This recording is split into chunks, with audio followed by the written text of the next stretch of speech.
All right, it's time for Second Chance Pets. This morning, we are tripling up the cuteness. We've got 3 Chihuahuas at the Oregon Coast Humane Society. Yes, meet Greg, Cindy, and Marcia, 3 senior dogs ready for that loving home. And here to introduce them, we have Elizabeth Thompson with the Oregon Coast Humane Society. Good morning.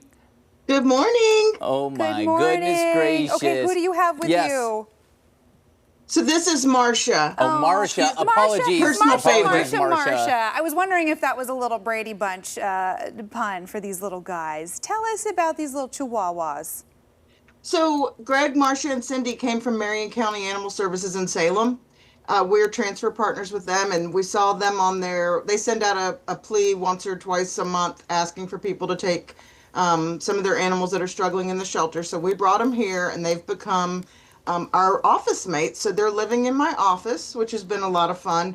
They were brought into Marion County after their owner died. So I believe there probably were 6 at the beginning, since they named them after the Brady Bunch. Yeah.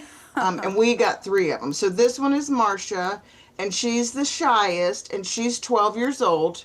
I took her home for a weekend, and she was delightful. I have 2 70-pound dogs, and she put up with all of it. And so she's great. And she's also the one considered the most normal, because wait until you see these other 2. They're missing their bottom jaws. Oh my gosh. So do they have those little, like, old dog floppy tongues that are so cute?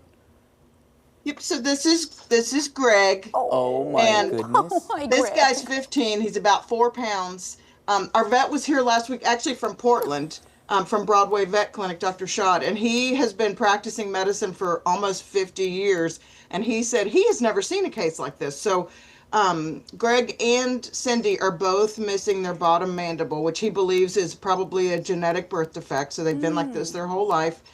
Does not slow them down on eating. They are crazy for their soft breakfast and lunch and dinner.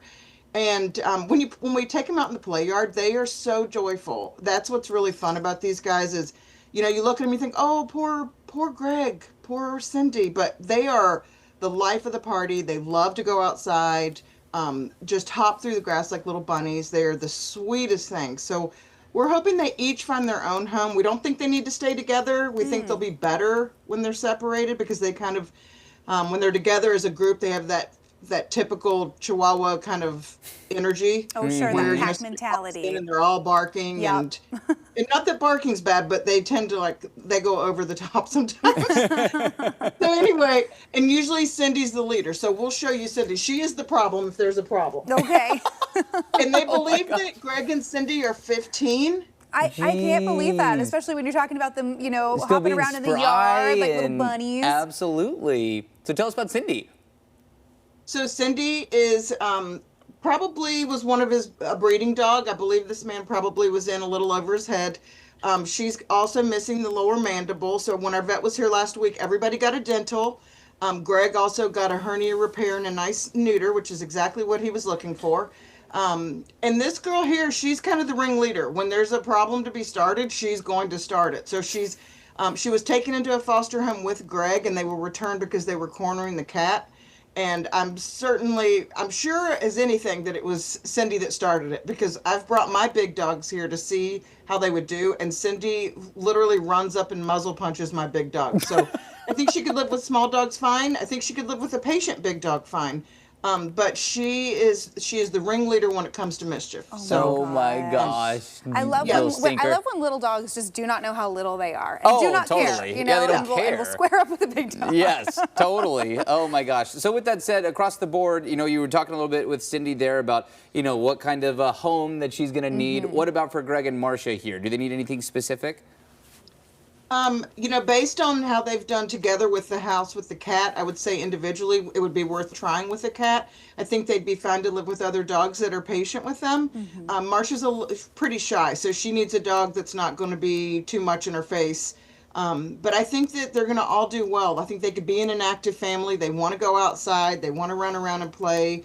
I think they could also be the type where they just want to sit on your lap, especially Cindy and Greg. Although I think Marcia's going to become that way as she gets more comfortable in her environment. But yeah, they Cindy's the most outgoing. She's the friendliest. When you come in, she's the first one that wants to see you, which this is Cindy. Yeah. She's just gonna jump right in your lap and be so tickled to be with you. So I think that they are open to activity level. I think that they're gonna want to get a lot of fresh air and sunshine, which we all want. This time of year. Absolutely. Oh, they just look Absolutely. like they're so ready So for cuddles. great. Well, Elizabeth, you guys do Yeah. so much great work for pets in all of our coastal communities. So we're happy we get to spotlight these three this morning. Yeah, appreciate your time. Thank you so much. Yeah, thanks for joining inviting us. Absolutely. It's good to have you. Talk to you soon. If you want to learn more about Greg, Cindy, or Marsha, you can also check out all of the pets available for adoption right now at the Oregon Coast Humane Society. Just check out this story on coin.com to find your new best friend today. Yes, can you tell I have never watched a single episode of The Brady Bunch?